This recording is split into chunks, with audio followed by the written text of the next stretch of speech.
Question: can you offer the funeral prayer while wearing shoes? Answer: you can even offer the regular prayer while wearing shoes. There are narrations in both Sahih Bukhari and Sahih Muslim that Allah's beloved sallallahu alaihi wasallam offered prayer while wearing his shoes. However, if you are praying in a mosque where carpets are laid, then you cannot pray wearing the same shoes that you have been walking outside in. Obviously, there would be dirt on the soles of those shoes. Even though that dirt is pure and it is not a matter of impurity, it would still make the carpet dirty. However, in those times, carpets and prayer mats were not spread in rows. The floors were simply made of earth, and people would pray directly on the ground.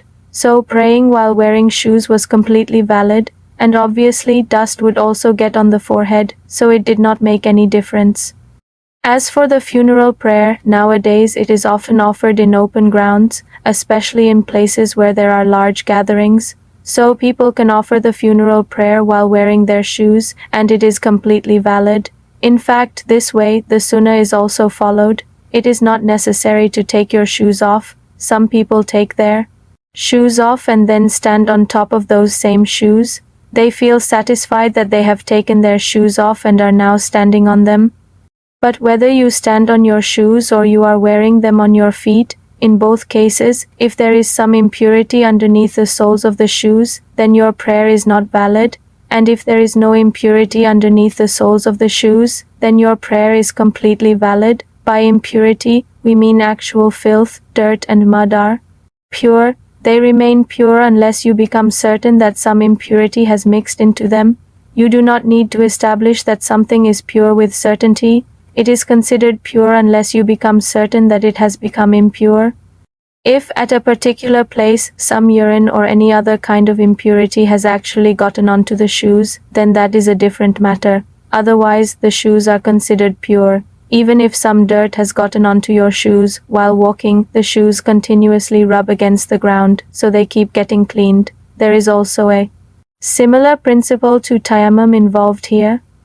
Beyond this, there is a hadith in Sunnah Nabi Dawood. Some women asked, Ya Rasulallah sallallahu alaihi wasallam, we wear long abayas and our shawls are also very long, and in Madinah Sharif, there are places where there is dirt. We are afraid that our clothes might become impure. So you said, after passing through an impure place, do those clothes also rub against the ground when you pass over a pure place? They said, Ya Rasulallah, they do. So you said, then they become pure. The earth also purifies things. This is why people's doubts should be removed. Offering prayer while wearing shoes is completely valid, provided that you are praying in a mosque where there are no carpets and people are praying directly on the bare ground. Of course, nowadays, such places are not very common. If you happen to be in some remote area where people pray on bare ground, that is a different matter. Otherwise, nowadays, such situations are rarely found. However, if your shoes are completely new, then you can even pray in an ordinary mosque while wearing them, provided that the people there are aware of this practice and understand it. Until about 40 or 50 years ago, before that Italian white marble was installed in the mataf, people used to keep a separate pair of new shoes with them for performing tawaf around the Kaaba. Because of the intense heat of the sun, the ground would become so hot that you simply could not perform tawaf barefoot. Your feet would burn. So people used to keep a separate pair of shoes specifically for tawaf. They would go inside, put those shoes on, and perform tawaf around the Kaaba wearing them. In fact, the Prophet sallallahu alaihi wasallam also performed tawaf around the Kaaba while riding. Today, if someone performs tawaf wearing shoes, people might find it strange, although no one there will really stop you, except perhaps Pakistanis. If you have to perform a lot of tawaf, or if you are performing tawaf on the upper floors, then you will get tired in ordinary shoes. Wear joggers so that you can perform it comfortably, because one round on the upper level becomes almost 1.5 kilometers. Now imagine, on the very top floor, you have to complete 7 rounds of 1.5 kilometers each. You will definitely feel it. It is quite difficult, so performing tawaf around the Kaaba while wearing shoes is permissible. Prayer can also be offered while wearing shoes. However, the shoes must be pure, or understand it this way, they must not be impure. You need to make sure of this. Otherwise, the shoes are considered pure because they continuously rub against the ground. Prayer is valid, the funeral prayer is valid, and Tawaf around the Kaaba is also valid. In fact, there is a narration in Abu Dawood in which the Prophet ﷺ mentioned the difference between the Jews and the Muslims. We offer prayer while wearing our shoes, whereas they did not consider offering prayer while wearing shoes permissible. When Musa alayhi salam went into the valley of Tuwa, it is mentioned in the Quran that Allah Almighty said to him, "Take off your shoes." So there is a respectful significance attached to this matter. But in Islam, there is no such permanent rule that shoes must always be removed for prayer. Even in mosques, we remove our shoes, so that the mosque can be kept clean and tidy. Otherwise, if we had the same old mosques with bare earth floors, there would be no issue with entering and praying while wearing your shoes. Question: should Salat al-Hajat be offered for just one specific supplication, or can we ask Allah for all our needs? Answer: ask for all your needs. When you are asking Allah, you should not be miserly in your asking. There is one supplication that covers all kinds of needs. Rabbana atina fid-dunya hasanatan wa fil-akhirati hasanatan wa qina azaban-nar. O our Lord, grant us goodness in this world, grant us goodness in the hereafter, and save us from the punishment of the fire. This is such a perfect supplication that it includes all kinds of prayers. If there is any wish in your heart, keeping that wish in mind, recite this Arabic supplication. You will also be following the Sunnah, and this is the supplication that has been reported in the Quran, in Surah Al-Baqarah, verse 201, and there is also a hadith in Bukhari and Muslim. Anas ibn Malik says that this was one of the supplications that the Prophet ﷺ used to make most often. Rabbana atina fid-dunya hasanatan wa fil-akhirati hasanatan wa qina azaban-nar. If someone wants a good job, ask Allah with this supplication. If someone wants to pray for passing their exams provided they did not go into the exam and leave the paper blank, ask Allah with this supplication. Ask this supplication for a good wife. Ask it for good and wholesome provision. Ask it for anything you need in this world. Ask it for good health. There is a hadith in Sahih Muslim about a companion who became so ill that he was reduced to almost nothing but bones. When the Prophet ﷺ went to visit him, he asked him, "What do you ask your Lord for?" He said, "Ya Rasulallah, I only make one supplication. Whatever punishment you have destined for me in the hereafter, give it to me in this world itself. Allahu Akbar."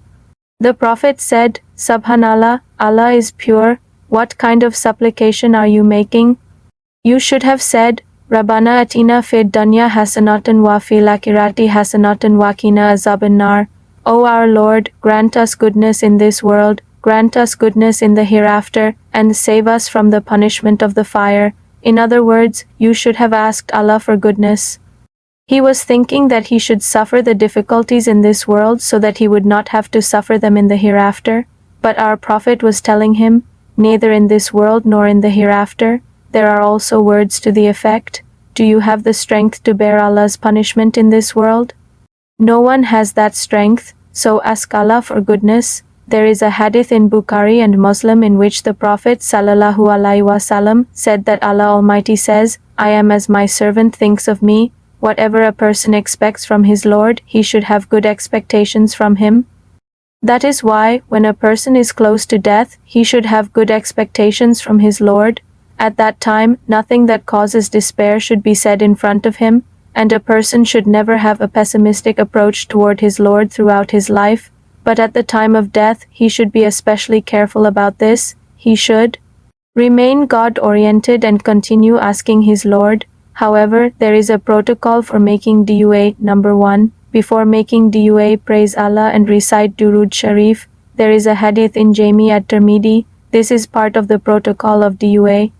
Number 2. You should make dua even during times of ease and security. There is a hadith in Jami at-Tirmidhi that whoever wants his dua to be accepted during times of difficulty and hardship should remember his Lord even when he is living in comfort and ease. Number 3. A dua is never simply rejected. There is a hadith in Jami At-Tirmidhi and Musnad Ahmad that either Allah Almighty will grant you exactly what you asked for, or He will remove some difficulty from you in its place. The third thing is that it may be stored for you as good deeds in the hereafter. When the companions heard that a dua is never simply rejected, they found it quite amazing. Dua is such an act of worship that it is accepted in every situation. Other acts of worship may have some chances of having shortcomings or mistakes, but even if nothing else happens, your good deeds are being stored for you. What seems like the lowest rank to you today may be the very thing that seems like the highest rank in the hereafter.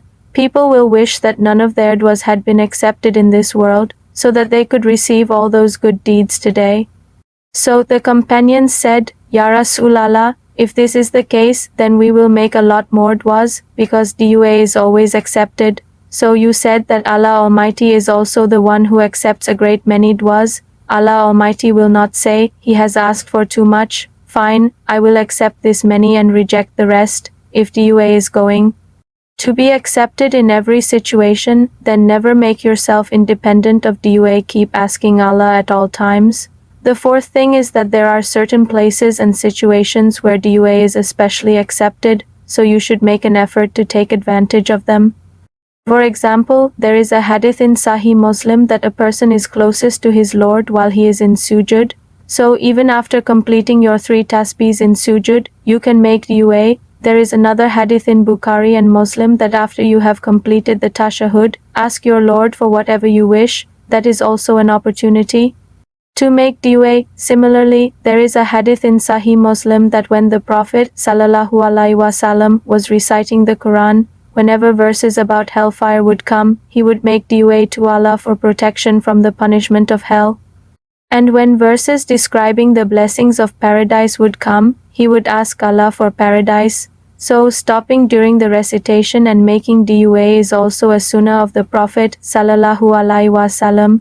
You can also make dua while standing in qiyam. So never make yourself independent of dua. Offering Salat al-Hajat and turning toward Allah after offering the prayer is absolutely valid. Even in your normal state, make dua in all your prayers, and outside of prayer as well. Make an effort to observe the morning and evening adhkar. They contain all these beautiful and complete things. Alhamdulillah, the morning and evening adhkar can also be recited during tashahhud.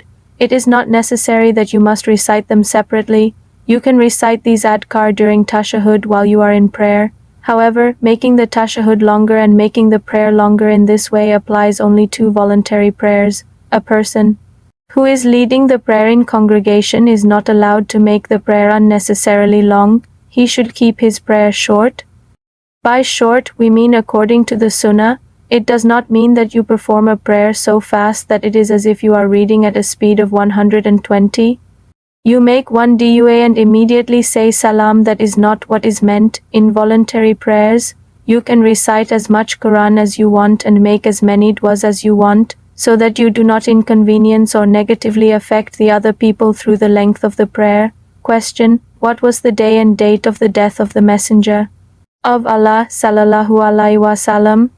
Answer: the day of his death is mentioned in Bukhari and Muslim. It was a Monday. The Prophet ﷺ passed away on a Monday, and he was buried the following day, because more than 100,000 people had to offer his funeral prayer. People have made this a common question: why was the funeral delayed? Well, the room was very small. People had to enter from one side and leave from the other, and there were more than 100,000 people, so you can imagine how much time it would have taken. That is why the Prophet ﷺ was buried after approximately 40 to 50 hours. He passed away during the daytime on Monday, so Monday came to an end, then the entire day of Tuesday passed as well. After sunset, Wednesday night began, and it was during that night that the Prophet ﷺ was buried. As for the exact date, no specific date has been authentically reported. However, the month has been reported. In Dela Ilan Nubuwa by Imam Bayhaqi, it is mentioned that the month was Rabi al-Awwal. The Prophet ﷺ migrated during the month of Rabi al-Awwal. He was also born in the month of Rabi al-Awwal, and he passed away in the month of Rabi al-Awwal, but the exact date has not been authentically reported. The date of 12th Rabi al-Awwal is not established as the date of his death. I have established this. Through Sahih Bukhari and Sahih Muslim, you can watch my video on this topic.